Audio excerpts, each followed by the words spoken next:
In the previous video, we looked at how to set up a key tracking EQ, and we did that just really quickly, really basic, didn't really look at any applications.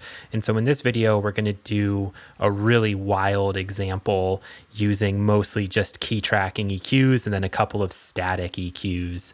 So if you remember, before I set it up just using C3, you don't have to do that. You can actually just go in and offset the key track value to whatever note that you want. So in my example here, the way I did this was I just kind of looked at each of these parts and then found what seemed to be in the middle, use that as my reference point. That would be the note that I would hit. And then that was how I was setting my default curve before then going in there and doing what we did before with just routing that over and setting it to 64 so that it will key track appropriately. Now, what we have here is a Bach Choral. So there's a lot of counterpoint and stuff going on. And for that reason, making sure each thing can really occupy its own space so the listener can really get a sense to hear these different parts and how they're playing together, that's important. So let's go ahead and listen to it without any of the key tracking on first. So I'll go ahead and turn them all off.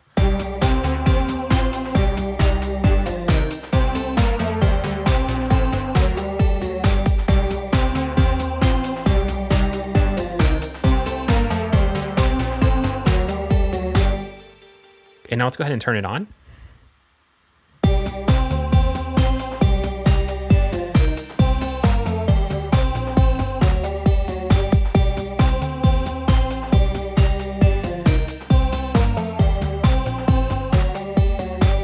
And again, everything is so subjective, and this technique and this approach won't work every time.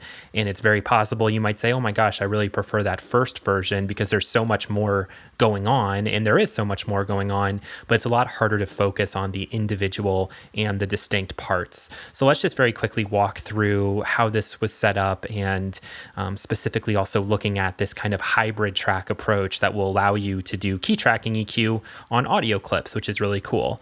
So here we have the soprano part, and you can see that we set up a key tracking EQ on the individual part first, and we have a couple different bands. We've also used a filter. We set that to G3, just exactly as I showed in the previous video.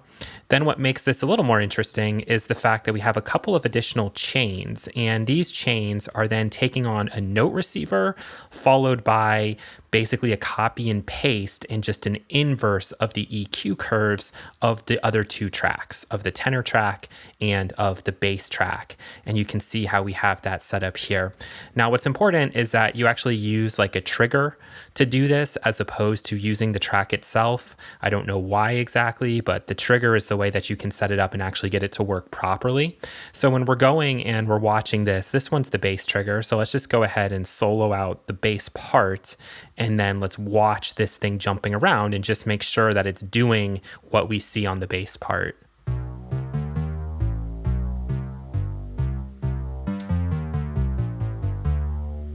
And we can see that it's doing it like so.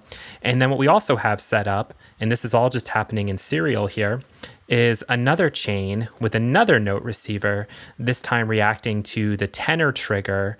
And this time we can see these roots have all been set up differently. We go into this EQ, and again, it's going to be very important that we go and let's watch the tenor part and see if this is aligning as we want it to.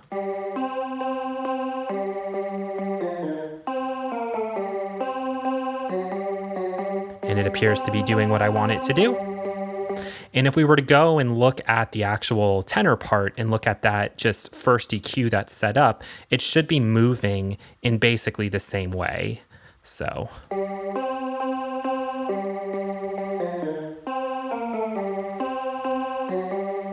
And that's more or less what it was looking like when we were on the soprano track. So I won't go through and show each and every one of these, but needless to say, the soprano, the tenor, the bass track, they're all set up like this. They all have slightly different curves, just trying to make and carve out just a tiny more space for each of those individual parts to shine. And someone's going to ask and say, well, why don't you just kind of do like a sidechain dynamic EQ? And you could. So this is just showing this one particular technique. Don't think that this is better than something else or worse than something else. It's just an option to try and to experiment with and have fun with. And this is one of the crazier things I think I've ever done inside of Bitwig Studio.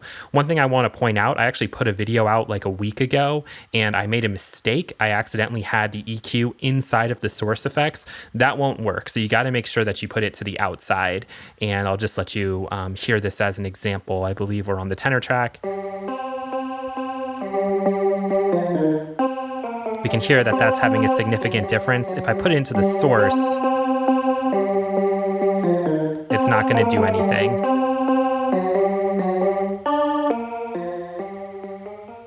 Now, the most interesting thing is probably what's happening with this drum loop. So this is an audio track that we've converted into a hybrid track. And by doing that, we can accept note receivers. Obviously, on an audio track, you can't do that, but with the power of Bitwig and their hybrid tracks, you can. So let's listen to this drum loop with everything turned off. I also have a couple of EQs that come at the very end to reshape this drum loop. I'm just going to turn those off too so we can hear the starting point.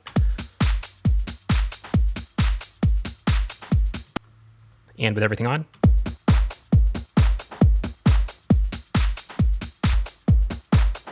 So it actually sounds pretty bad on its own because we have, boosts that are happening in what we would consider to be like the lower mids that are typically considered very muddy.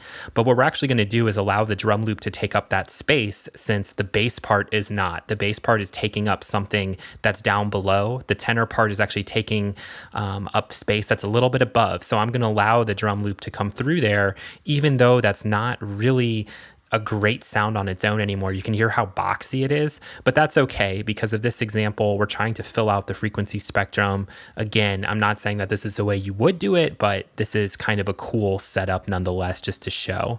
So what we have now are a couple of chains and we set up exactly the same way. Our note receiver is coming from the bass trigger and we have then that EQ set up just like it's set up on the bass part with B2 as the root. And then you can see that we've actually taken a notch filter and applied it to one of those frequencies. So we're basically eliminating entirely one of the primary frequencies that make this bass sound the way that it does. So when we listen to then these guys together,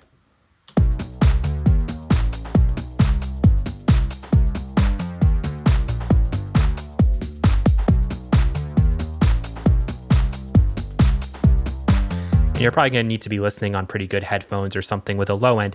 It's just basically making some space, okay, in like a very obvious way, but it's really not that obvious to the ear when you're listening to it, but it allows you to, again, focus on either of those parts. Like if you want to focus to the details of the drum loop, you can do that. If you want to focus into the details of the bass loop, you can do that.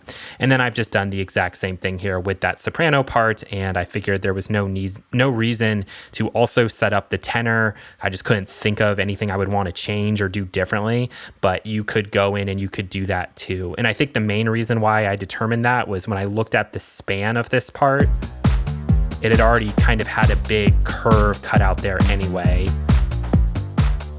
Now, what's most interesting is that you would maybe expect some like major phasing issues by doing all this work, but I did bring on a span onto the master track just to get a really quick look at it.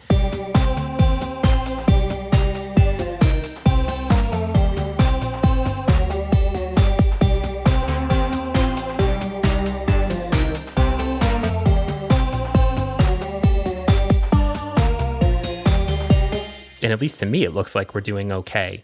So this is an example of key tracking EQ just completely on steroids and run amok. In real life in a production, there might only be one time when you would do this or use this. But here we've gone to the extreme and hopefully you've learned something new. Thanks for watching.